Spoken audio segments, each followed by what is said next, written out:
Hello everyone, you're welcome to this news hour on Equinoxe television. I am Babli Jonathan. We're broadcasting from Cameroon's economic capital, Douala. In our top stories in this edition of the 6 p.m. primetime newscast, major cholera treatment centers in the southwest region of the Republic of Cameroon overwhelmed by the increasing number of cases, and medics are urging all inhabitants of the southwest region of the country to respect scrupulously all hygienic measures to prevent the spread of the disease. And the European Union Council has expressed concerns about the prevailing unstable socio-political and security situation in the northwest and southwest regions of the Republic of Cameroon. It is urging the Cameroon government to ensure a peaceful and inclusive socio-political environment in its quest for solutions to the close to 6-year-long conflict going on there. And in news out of the Republic of Cameroon, we're going to show you how economic activities are resuming in Yano, a locality in Mali badly affected by jihadist attacks for a long period of time. Stay with us.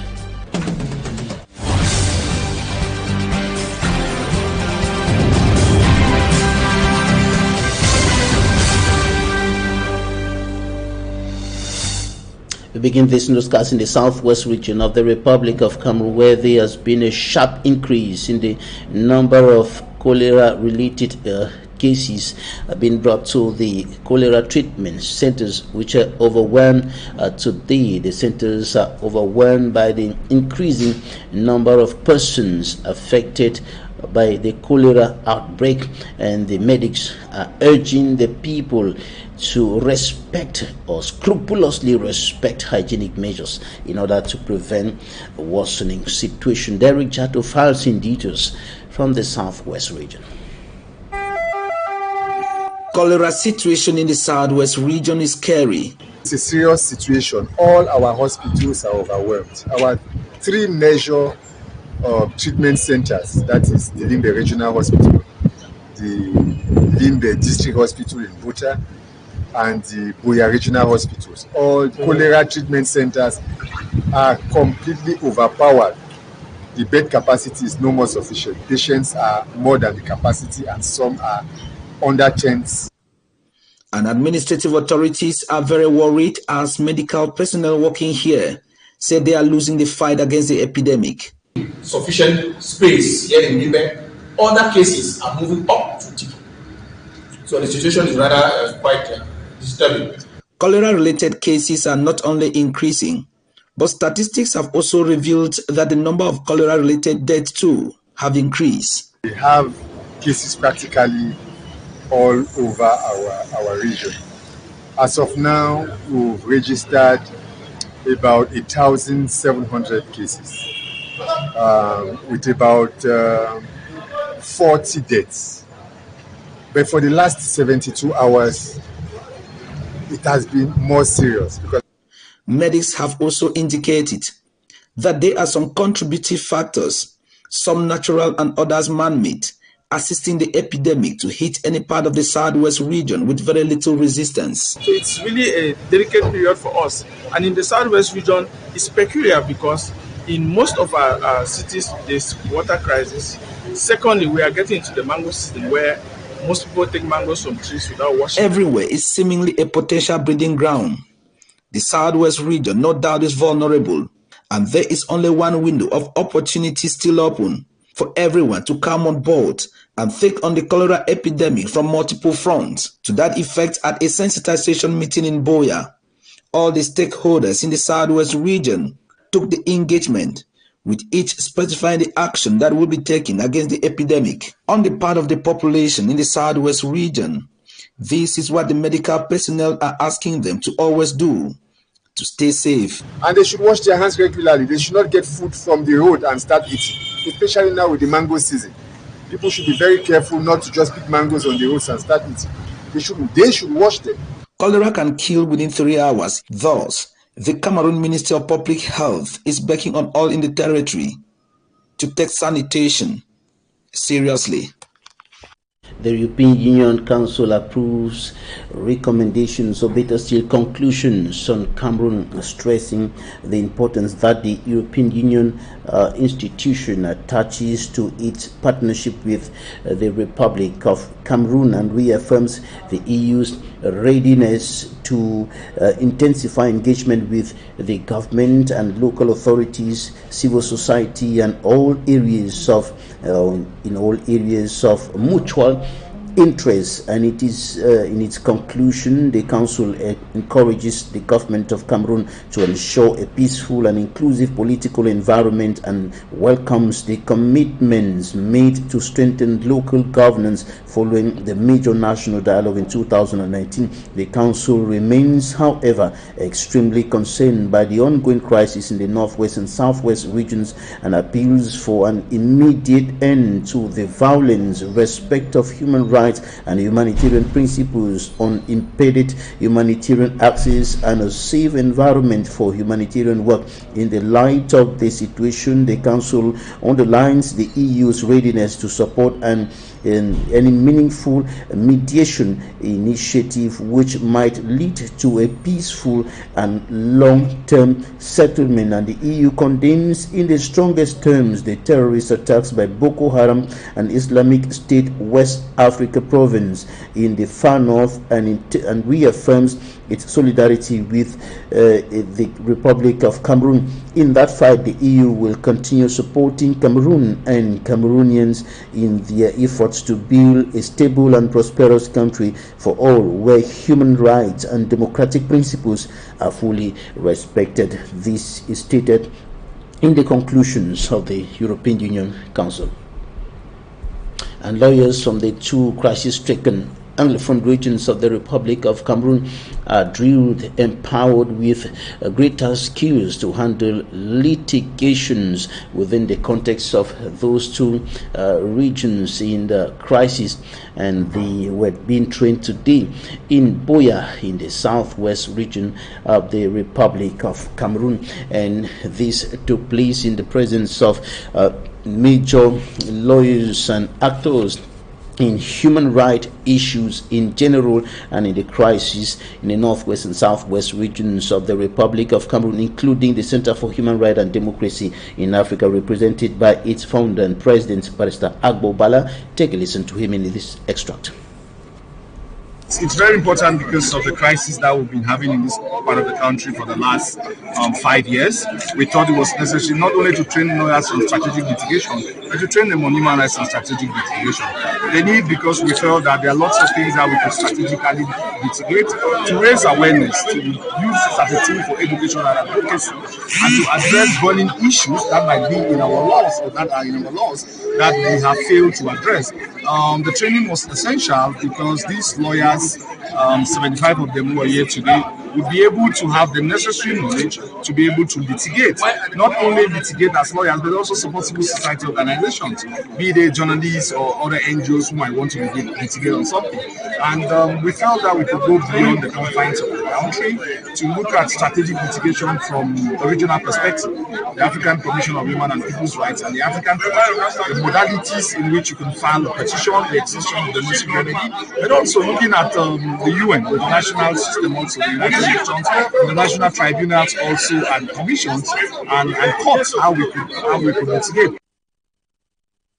In the report coming up next, we're taking you to Nyano, a locality in Mali, badly affected by attacks by jihadis for a long period of time. Economic activities are now resuming in that part of Mali. Many people who were displaced as a result of the violence have started returning, but they are facing difficulties to access their plantations. Some of the plantations have been burnt down by non-state armed groups. Group fighters, and the hope of the people now is that in no distant time things should return to complete normalcy. Details with Equinoxe.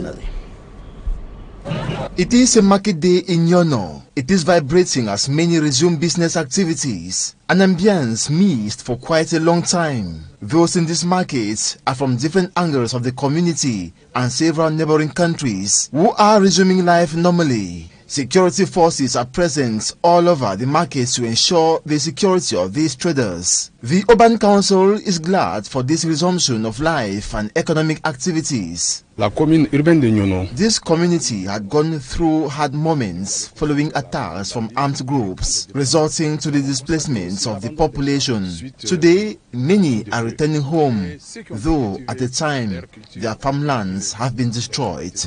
Aujourd'hui, c'est un désastre. A disastrous situation as many farmers are yet to regain access into their plantations. In the Mayogo community, for instance, many rice farmers have not been able to get to their plantations to harvest. Rice is blocked in the farms with problems of shortage in supply, which could lead to a price hike and generate other problems. That's a problem là. Civil society leaders in Mali say the conflict, though does not physically kill women, psychologically kills them. This is when we are psychologically and internally killed, when our husbands, brothers, children and relatives are shot dead. We cannot sleep, eat because we are stressed up. Conscious of these difficulties, the local authorities, including the mayor of Nyono, have decided not to bother the population with taxes, which could help the council realize projects. People complain of poverty, impossibility to cultivate for income due to insecurity. You cannot ask them at this challenging moment to pay dues. Et nous sommes dans ces difficultés aujourd'hui. The hope of this population today rests on the complete security of Nyono. There is amelioration now. The army needs to stay here for better days to come. Mais ce n'est pas fini. Lorsqu'ils brûlaient les champs de riz et tout ça, ça a amélioré. We have hit hard the enemies and we are gradually ensuring resuscitation of activities sent to coma. De plus en plus, on est en train de réinvestir les positions qui avaient été perdues. Nyono is blessed with a lot of potentials and with a hard-working people. Even with jihadist repeated attacks, there was absolute need to feed their families. Vous trouverez pendant la contre-saison, les braves dames font la culture d'oignons, de tomates, de choux, ainsi de suite. Donc les gens vivent de ça. However, the enemies have not been completely defeated, but the Malian army has succeeded in pushing back the terrorists with hope of sending them far off Nyono for the red light to totally change to green for the sake of the population. The Desert Foxes of Algeria are intensifying preparations ahead of their game against the Indomitable Lions of Cameroon. The team that is presently training in the Malabo Stadium in Guinea, in Equatorial Guinea, had a walk today through the streets of the town of Malabo. All players also went through COVID-19 tests, and later in the evening they will have their last training session before they leave Equatorial Guinea on Thursday, March 24, 2022 at 10:30 a.m. for Douala. The flight is expected to take 40 minutes from Malabo to Douala. And that's it for the first part of this newscast. Coming up next, Talking Point.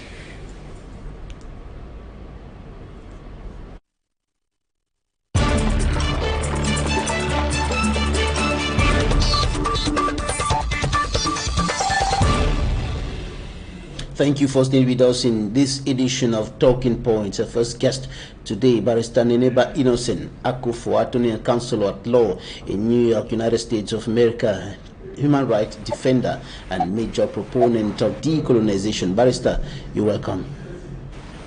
Always a pleasure, Mr. Babila, and your entire Equinoxe staff and viewers.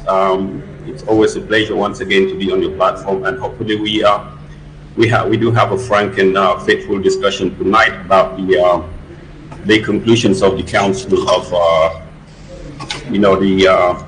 the General Secretariat of the Council, about Cameroon, the European Union. Right, Barrister, say legal mind.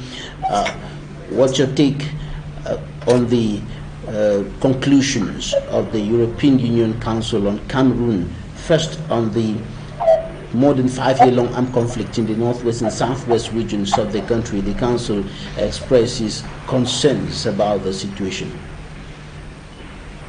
Yes, Mr. Babila, and again, to your Equinoxe viewers, I think when other third parties talk about a particular situation in your country, it's something for you to be concerned about. But what are they saying, and when are they saying it? That's something that we need to talk about. About the armed conflict in the two English-speaking regions of the of Cameroon. It's something that's been going on for the last 5 years, and in between that war, we've seen economic deals being cut by the UK and most of the European Union countries with the government of Cameroon. So when they're coming at the twilight of this conflict, which is still ongoing, and writing this resolution out here, condemning what's going on out there, and not really addressing the real core issues and how to fix it, then that's just a travesty. And when I look at resolutions like this, Mr. Babila, it draws me back to 1947, when on the ashes of the Second World War, where millions of people died in Europe, and the United States told Europe to use Africa to reconstruct their economies. I look at the three foundation pillars of the United Nations there. The Universal Declaration of Human Rights, a new political order, which is, of course, the Charter of the United Nations, and an economic system that was designed by the United States and Great Britain, which was done in Bretton Woods here in the United States, which is a precursor of the IMF, the World Bank, and of course France-Afrique, that's dominating all the politics in French-speaking Africa. So if you're looking at this European Council resolutions, you're looking at it from a very autocratic front, because these are systems that they have not changed since the Second World War, and they will not change. The fact that they are partnering with a government that has been in power for for half of my lifetime, more than half of my entire lifetime, it tells you exactly what they're all about. If you want to contradistinct what's this resolution, take what's happening in Europe right now, in Ukraine. You see how the world has been so much involved. You see America, the President of the United States is flying to Europe now to chair NATO, in doing what they're doing in Ukraine. Why can't they do this in Cameroon? Why can't they do it in Africa? Is any other war much more better than another war? These are wars that are fomented in sub-Saharan Africa, and most of the other parts outside of Europe. They fomented these wars, they supported these wars, and these wars are existing, and human beings are dying. If you look at the whole COVID all over Europe right now, it is about Ukraine. When the conflict in the southern Cameroons and Cameroon, who covers it? Barely do you see any mention of that. People have protested all over the world. I know Cameroonians, southern Cameroonians, they've gone to all type of embassies, all type of consulates all over the world, but nobody talks about it. No media. All right, Barrister. The council expresses concerns, as I indicated earlier, about the situation in the northwest and southwest regions of the Republic of Cameroon. And in its conclusions, the council is urging the government of Cameroon to ensure a peaceful and inclusive political environment, and welcomes the commitment made to strengthen local governance following the major national dialogue in 2019. What do you think about this? I am reading that same document that you are reading, Mr. Babila, and we might draw two different conclusions from the same, it is just like you put an Aristotelian syllogism here, the major, the minor, and the conclusion. The fact that you were reading it the way you read it, you're understanding it as a journalist. I am understanding it as a legal mind, because there are no two ways to achieve justice. I read an African proverb the other day. There are no shortcuts for you to get to the top of the palm tree. You have to start from the bottom to get to the top. That's an African proverb. And I saw much into it. What Europe is doing, what is the European Council or Union or this particular document is saying, they're just endorsing that Cameroon is the power to negotiate all the settlements in Cameroon and do everything peaceful. Now, this is a 2019 national dialogue, grand national dialogue there. It came out with resolution. Nothing has been implemented. And most of the stakeholders did not even attend that particular dialogue, that national dialogue. and the European Union, they are absolutely aware of that. They knew the concoction, they knew about the farce that was created in Yaoundé in trying to put that major national dialogue. The thing is, we go back to Europe again to seek solutions that are supposed to be local, which is something that we have to learn. You know, when Joseph Conrad in Hearts of Darkness, you know, called us what he did, you know, tells us his mind, what he saw in Africa when he traveled to Congo more than a century ago. It's true then, it is still true today. We cannot be seeking solutions from the West. You cannot be seeking solutions from the United States. We have the competence, we have the power, we have the manpower and everything to do it. But we have to talk to the right people. I keep saying this, we have to talk to the right people and draw the right distinctions and make sure that whatever you're trying to do, you're doing it for tomorrow, you're doing it for Cameroon first, for Nigeria first, for Africa first. We don't put this about the implementation of recommendations of the Major National Dialogue 2019. We know that everybody knows that the regions have been put in place, the regional institutions, and you know, the decentralization process being accelerated on the ground. But now the European Union Council is saying that government should ensure that there is a peaceful and inclusive political environment. What can be done to have this inclusive and political environment that will put an end to the crisis? Because despite what has been done so far on the ground, the crisis continues, and the political environment is still not very inclusive. Yes, Mr. Babila, which again, I have not deviated from what I was saying all along, is that the partnering between between the European Union and the government of Cameroon, it's a long-standing, you see, they tell you that it's a long-standing partnership between themselves and the Cameroon government. And when they talk about the Cameroon government, it does not necessarily represent the average person on the street, because they don't know what's going on behind at the background. So this thing saying that there's decentralization and that they should go with what's on the major the dialogue that happened in 2019 in the political capital of Cameroon, that this is what they're going by. Again, they have the economic power. If they want to change that government, they will change it. If they really want a real genuine peace in Cameroon, they would. They would not be supplying arms to the government, or they will not be taking letting the government take arms to suppress terrorism up north in Boko Haram, to use it on southern Cameroonians and killing people. They know what's going on and they know what to fix it. They just don't want to.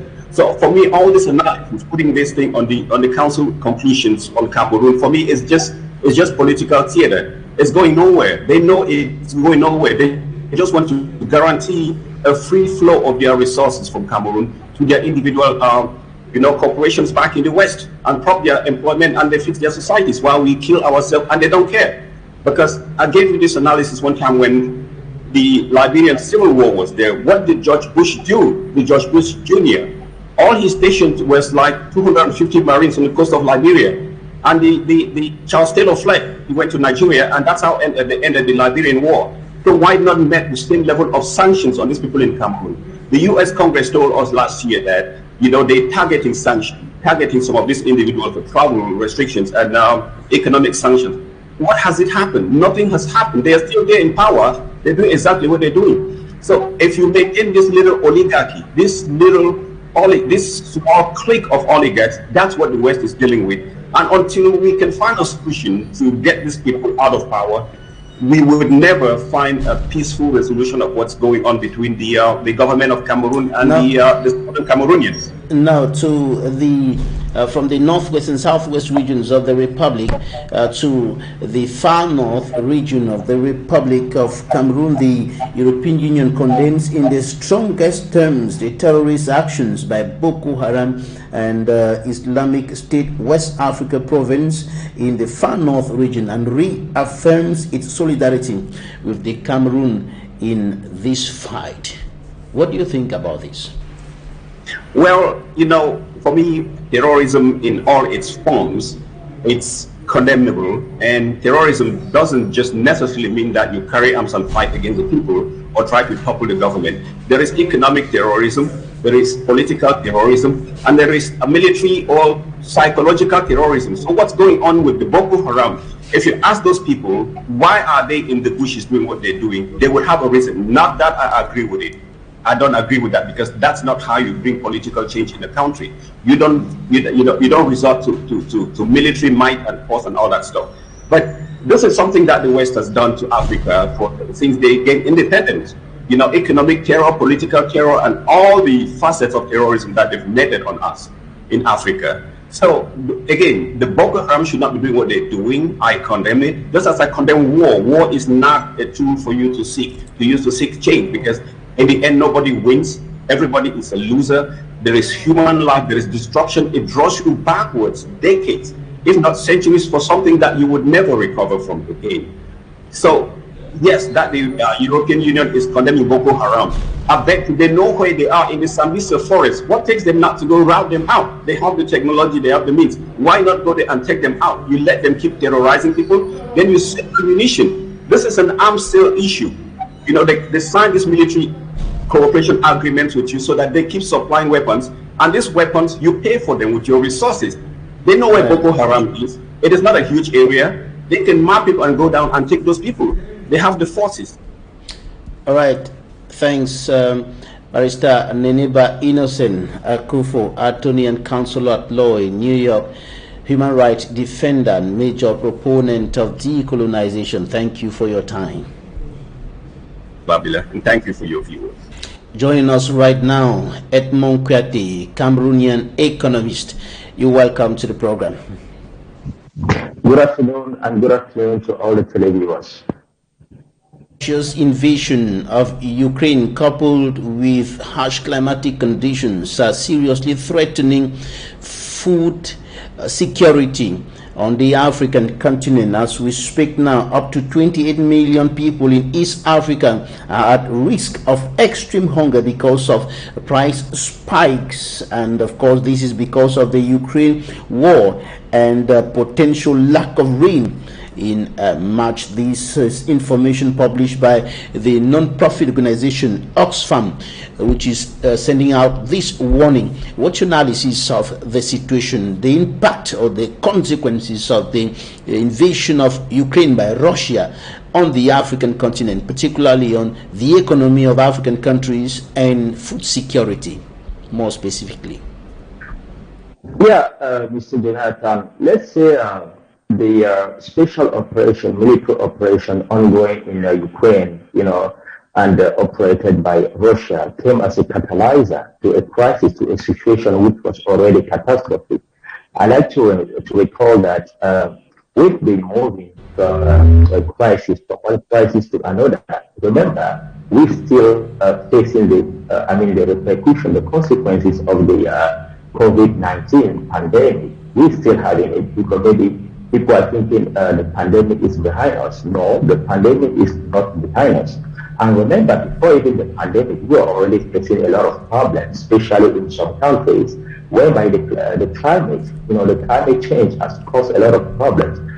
You got some countries, especially like in the West Africa, like Kenya, Ethiopia, and so on, where the drought has caused a lot of problems, and other countries where the flood has also caused a lot of problems. That has caused, a lot of crisis, especially the farming and the production of some crops and so on. And today, when you see the ongoing situation in Ukraine and Russia, it's important to recall that Ukraine and Russia, both of them, that is 30% of the wheat production in the world. So with the ongoing crisis in Ukraine, there will be a scarcity of wheat in the market, and therefore there will be a price increase in the market for wheat, and that's why you have problems in some part of the world, like Africa. We don't produce a lot of wheat in Africa, so we depend on importation. So there is a lot of crisis ongoing in the world. You got the climate change, you got the pandemic, and then you got also the ongoing military operation in Ukraine. That is not going to have the situation at all, and then we have to be prepared to face a lot of consequences in terms of price increase in some food, like bread, like other foods that is made out of wheat, especially. And that's what is already happening in some African countries, particularly in Cameroon. The prices of bread have increased as a result of the flour prices that have also increased with regards to the situation in Ukraine and in Russia, from where Cameroon imports a good quantity of flour.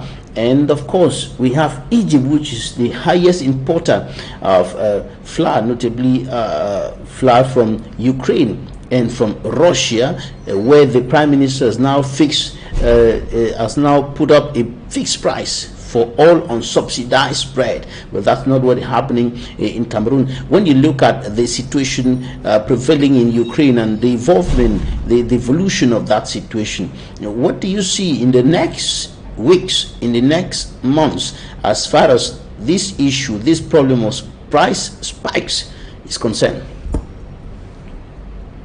don't want to appear as a bad prophet, a prophet that is there to announce, a pro or side news. But I want to invite all the televiewers to be really prepared, because so far as the price increase is concerned, we got to recall that what the consequences we are having now is not even directly linked to the Ukraine crisis. No.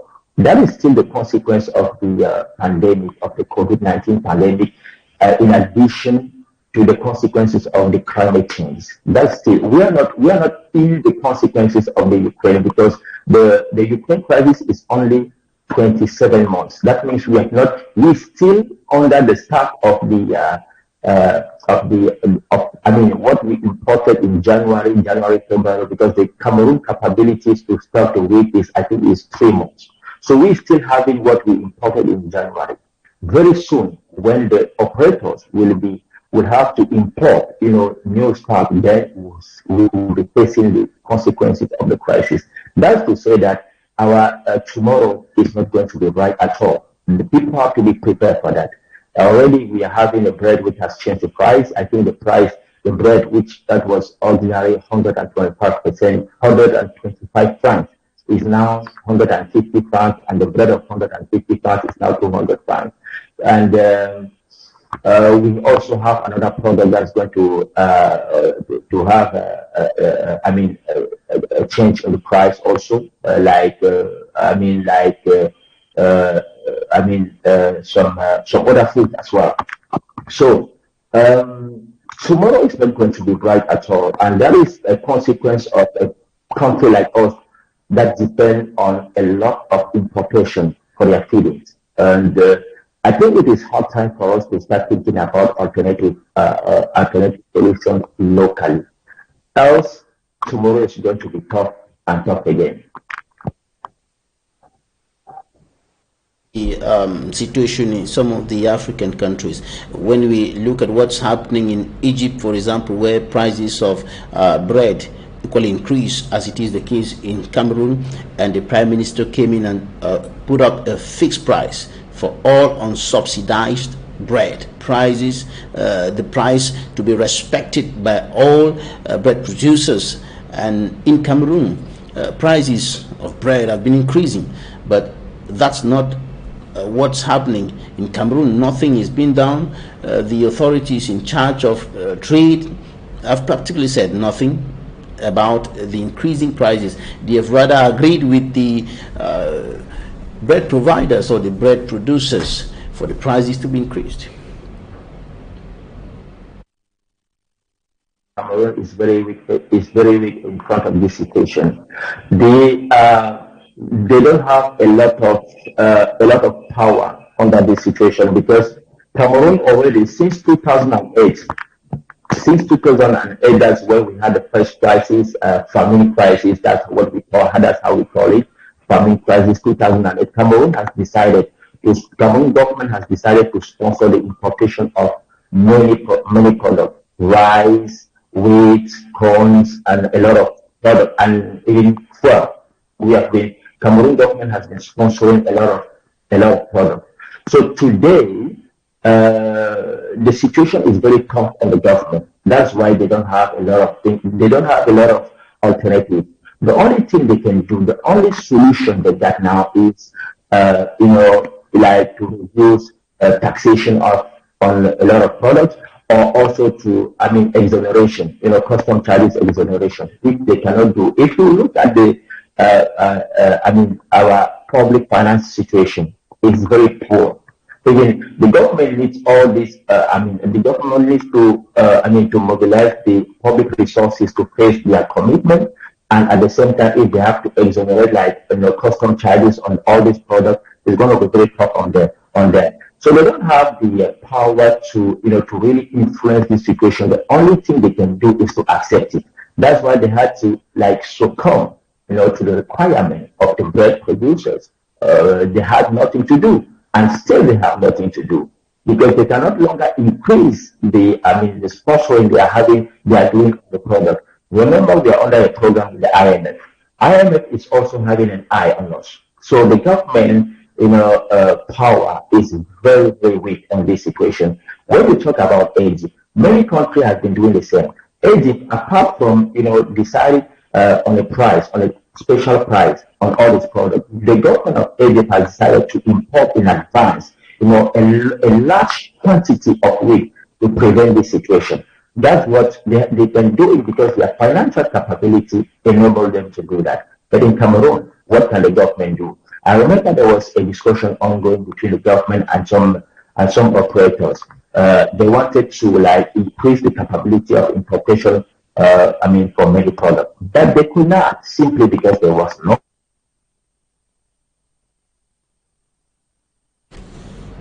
Right, Edmond, the economists, you were talking there about high importation of